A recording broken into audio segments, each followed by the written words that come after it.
Oke, shalom, selamat datang kembali di channel ini bersama saya di Jaya Inspirasi. Salam inspirasi. Baik, teman-teman sekalian, salah satu video yang lagi viral yaitu Uya Kuya memakan daging babi. Benarkah demikian? Kita akan cek videonya dan kita akan saksikan apakah betul memang Uya Kuya memakan daging babi. Karena di dalam hukum Islam tentu seperti yang kita ketahui bahwa babi itu adalah makanan yang haram, padahal itu adalah makanan yang paling enak ya. Silakan komen di bawah kapan terakhir kali teman-teman makan daging babi ya.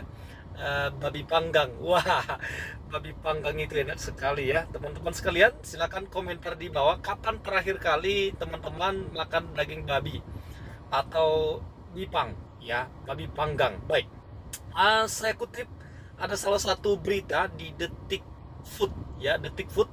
Uya Kuya traktir orang makan babi guling. Nah, ini hukumnya dalam Islam. Saya kutip di Detik Food ya, teman-teman bisa lihat di HP saya ini. Saya akan bacakan bagi kita, dan ini adalah foto di mana Uya Kuya mentraktir teman-temannya untuk memakan daging babi. Baik, saya akan fokuskan ke kamera saya supaya teman-teman bisa melihat ini ya. Oke, ya. Saya akan bacakan bagi kita berita ini supaya kita tahu apa sih masalahnya dan apakah betul memang Uya Kuya ini telah memakan daging babi. Karena dalam hukum Islam itu sesuatu hal yang tidak boleh karena haram. Saya juga tidak mengerti ya kok bisa makanan yang enak itu diharamkan. Tapi nggak apa-apa lah, itu kan keyakinan orang, sah-sah saja. Dia harus mempercayai apa yang dituliskan oleh kitabnya sendiri. Tapi kalau orang Kristen ya itu makanan yang paling enak, apalagi di kampung saya itu adalah makanan yang bernilai, ada nilai budaya dan adat istiadat di dalamnya, sehingga kalau ada acara, kalau tidak ada babi maka acara itu seperti belum sah kalau tidak ada daging babinya ya. Apalagi zaman sekarang ini di hari-hari menjelang perayaan Natal itu banyak yang motong babi biasanya ya. Kalau seorang pendeta berkunjung ke suatu gereja, maka sebagai penghormatan kepada pendeta itu, maka dipotonglah babi atau anak babi untuk Pak Pendeta itu. Nanti diberikan ada bagian-bagian yang teristimewa yang merupakan ada nilai ya, ada nilai budayanya, nilai yang dijunjung tinggi di situ sebagai penghormatan kepada tamu istimewa. Baik, saya akan bacakan berita ini. Uya Kuya dalam satu judul video di kanal YouTube Uya Kuya TV dengan judul video yaitu Uya Kuya makan babi di Bali, tanda tanya ya. Ada salah satu video Uya Kuya yang membuat netizen penasaran, yakni video dengan judul Uya Kuya makan babi di Bali sampai Ustadz turun tangan ya. Ternyata dalam video berdurasi sekitar 14 menit itu, Uya Kuya yang seorang muslim tidak benar-benar makan babi. Ia hanya menemani para krunya untuk makan daging babi di warung babi guling yang populer di Bali. Ya, itu ya teman-teman ya. Disiarkan di Detik Food ya. Ini habis minum tadi, jadi ada sendawa sedikit ya. Belum lama ini artis Uya Kuya tengah berlibur ke Bali. Momen itu ia abadikan bersama dengan beberapa krunya yang pada saat itu mereka kelaparan dan teman-temannya, krunya dia itu makan daging babi ya. Dan di sini di warung tersebut dikenal dengan nama warung babi guling Sari Dewi. Ia mengatakan bahwa dua kru YouTube-nya merupakan non-muslim, sehingga mereka meminta makan babi guling. Wah, luar biasa ya. Enak sekali jadi apa namanya, anak buahnya Uya Kuya ini ya.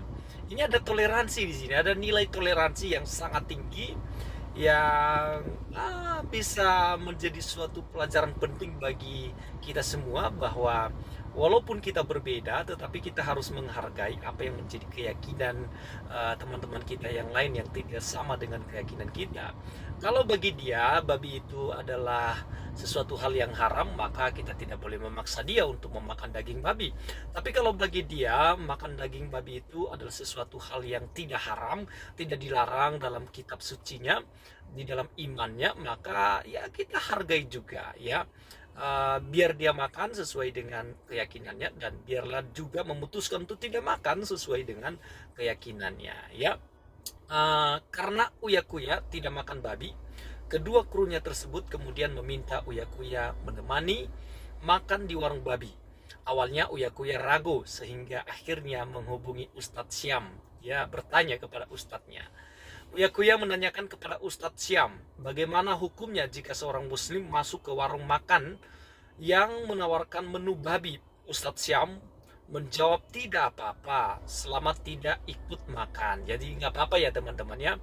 Ada orang lain yang ketika melihat di situ ada daging babi, maka dia nggak mau datang. Cium baunya aja haram, melihat babinya aja haram. Jadi ingin dimusnahkan tuh babi ya. Ingin kalau lihat babi hidup saja itu sudah haram bagi dia, lihatnya saja. Jadi ini sesuatu hal yang merupakan fanatik buta lah istilahnya begitu ya. Nah, selama di warung makan babi guling tersebut, Uya Kuya justru menggantikan posisi krunya sebagai kameramen. Ia merekam kedua krunya tersebut yang sedang makan siang dengan menu babi guling ya. Uya Kuya mengatakan kalau dirinya sama sekali tidak tergoda dengan babi guling. Setelah selesai makan, kedua krunya tersebut minta dibayar oleh Uya Kuya sebagai bos. Wow, keren ya. Uya Kuya dengan toleransi yang sangat tinggi mentraktir krunya dengan makanan yang enak. Bagi saya enak, bagi teman-teman muslim ya ini sesuatu hal yang haram, tapi bagi kita sebagai seorang Kristen ini makanan yang lezat. Jadi teman-teman silahkan tuliskan komentar di bawah ya, kapan terakhir kali makan daging babi guling. Saya kapan ya terakhir ya makan lempah babi, lempah daging babi itu hari belum seminggu. Dalam minggu ini saya makan lempah babi. Wah, jos, mantap rasanya. Itu enak sekali ya, asam-asam lempah babi. Oke. Uya Kuya mengatakan kalau dirinya sama sekali tidak tergoda dengan babi guling ya. Karena bagi dia itu adalah haram. Lagi-lagi banyak netizen yang mempertanyakan itu boleh apa tidak, tapi sudah dijawab oleh Ustadz Syam bahwa menemani orang lain untuk memakan daging babi sah-sah saja boleh, asal kita tidak memakannya. Itu kata Ustadz Syam ya. Jadi boleh teman-teman, antar temanmu traktir dia makan daging babi, silakan saja, tidak jadi masalah menurut Ustadz Syam ini ya. Jadi Ustadz Syam memberikan pemahaman bagi teman-teman muslim bahwa itu diperbolehkan. Nah sekarang bagaimana dengan agama Kristen yang memakan daging babi? Nah ini dia ya, agama Kristen bukan agama pemakan daging babi. Tidak ada aturan di dalam agama Kristen yang melarang memakan daging babi. Tetapi tidak ada pula yang mengharuskan memakannya, tidak harus memang. Artinya dimakan boleh, tidak dimakan juga boleh. Tidak perlu dipersoalkan untuk menjadikan sebagai batu sandungan ya. Makanan tidak dapat meningkatkan atau menurunkan kadar keimanan seseorang menurut kepercayaan agama Kristen ya. Makan ya tidak mengurangi iman kita, tidak makan juga tidak mengurangi iman kita, tidak ada sangkut pautnya. Karena itu dengan tegas Rasul Paulus dalam suratnya kepada jemaat di Roma menuliskan, sebab kerajaan Allah bukan soal makanan dan minuman, tetapi soal kebenaran, damai sejahtera, dan sukacita oleh Roh Kudus. Jadi kekristenan itu bukan soal makanan, apapun bisa dimakan. Tuhan nggak mungkin ciptakan makanan yang haram begitu ya. Masa ciptaan Tuhan haram? Aneh-aneh aja kan begitu ya. Kalau ini sudut pandang agama Kristen. Jadi tidak ada makanan yang haram ya. Tapi untuk menjaga kesehatan ada makanan-makanan yang tidak perlu atau tidak boleh kita makan demi kesehatan. Tapi ciptaan Tuhan tidak ada yang haram, tidak ada masalah bagi kita ya untuk memakannya. Artinya makanan dan minuman tidak dapat membawa manusia lebih dekat kepada Tuhan. Tidak dapat juga dijadikan sebagai tiket untuk masuk ke surga. Karena itu perlu dijaga supaya jangan menjadi batu sandungan ya bagi orang lain. Bagi yang memakan dan yang tidak memakan, jangan sampai saling menghakimi. Kalau mau makan, makan saja. Kalau tidak makan, ya tidak apa-apa. Silakan sesuai dengan keyakinan Anda sendiri. Seperti yang disampaikan Rasul Paulus juga dalam 1 Korintus 8 ayat 8 sampai 9, dia bilang begini, makanan tidak membawa kita lebih dekat kepada Allah. Kita tidak rugi apa-apa kalau tidak kita makan, dan kita tidak untung apa-apa kalau kita makan. Tetapi jagalah supaya kebebasanmu ini jangan menjadi batu sandungan bagi yang lemah. Jadi kalau memang ada orang yang imannya lemah, ya udah nggak usah tunjukin kamu makan sesuatu itu bagi dia. Tapi kalau dia biasa saja, ya silakan, tidak apa-apa. Pada pasal sebelumnya, Rasul Paulus dengan jelas menuliskan, segala sesuatu halal bagiku, tetapi bukan semuanya berguna. Segala sesuatu halal bagiku, tetapi aku tidak membiarkan diriku diperhamba oleh sesuatu apapun. Makanan adalah untuk perut dan perut untuk makanan, tetapi kedua-duanya akan dibinasakan Allah. Tetapi tubuh bukanlah untuk percabulan, melainkan untuk Tuhan, dan Tuhan untuk tubuh. 1 Korintus 6 ayat 12 sampai 13. Memang ada 2 ayat dalam perjanjian lama yang melarang memakan daging babi, dan hal ini sering menjadi bahan perdebatan antara yang makan dan yang tidak memakannya.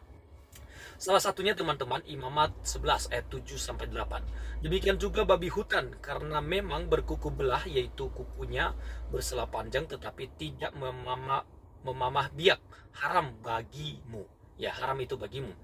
Daging binatang-binatang itu janganlah kamu makan, dan bangkainya janganlah kamu sentuh, haram semuanya itu bagimu. Ulangan 14 ayat 8. Juga babi hutan, karena memang berkuku belah tetapi tidak memamah biak, haram itu bagimu. Daging binatang-binatang itu janganlah kamu makan, dan janganlah kamu terkena baginya, ya. Tetapi di dalam Injil Markus, Tuhan Yesus berkata, apakah kamu juga tidak dapat memahaminya? Jadi ada konteks budaya yang berbeda dengan konteks di zamannya Tuhan Yesus dan di zaman kita. Tidak tahukah kamu bahwa segala sesuatu dari luar yang masuk ke dalam seseorang tidak dapat menajiskannya, karena bukan masuk ke dalam hati tetapi ke dalam perutnya, lalu dibuang di jamban. Dengan demikian, ia menyatakan semua makanan halal, apapun halal. Yang penting jangan menjadi batu sandungan bagi orang lain. Itu tercatat di dalam Markus 7 ayat 18 sampai 19 ya. Tidak tahukah kamu bahwa segala sesuatu dari luar yang masuk ke dalam seseorang tidak dapat menajiskannya, karena bukan masuk ke dalam hati ya, tetapi ke dalam perutnya, lalu dibuang ke jamban atau di jamban.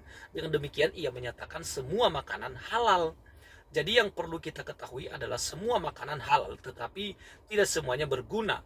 Untuk itu perlu berhikmat untuk memilih makanan yang bergizi dan baik untuk kesehatan. Ada ilmu kesehatan yang mempelajari tentang hal itu. Ada anjuran untuk memakan atau menghindari makanan tertentu demi kesehatan kita. Dan itu baik, tetapi bukan didasarkan kepada hal-hal atau masalah halal dan tidak halal, tetapi karena alasan kesehatan. Jadi teman-teman, bukan karena masalah haram dan halal ya, tetapi demi suatu kesehatan kita kalau kita tidak memakannya. Jadi teman-teman sekalian, tidak ada makanan yang haram, karena semua makanan sesuatu hal yang makanan yang termasuk babi itu adalah ciptaan Tuhan, dan kalau perlu untuk kesehatan boleh kita makan, tapi kalau itu mengganggu kesehatan kita tidak perlu kita makan. Jadi sesuai dengan kesehatan tubuh kita saja ya. Kalau diperlukan makan, kalau tidak diperlukan tidak usah ya. Dan berlebihan juga ya, biasa sajalah jadi manusia. Tapi lebih penting, lebih bagus kita memakan makanan yang sehat saja, sayur, buah-buahan ya. Daging ya kita hindarilah, jangan berlebihan. Makan sesekali boleh, tapi jangan keseringan, jangan terus makan daging babi terus, makan daging-daging terus itu juga menjadi berbahaya. Demi kesehatan kita, kita jaga pola makan kita.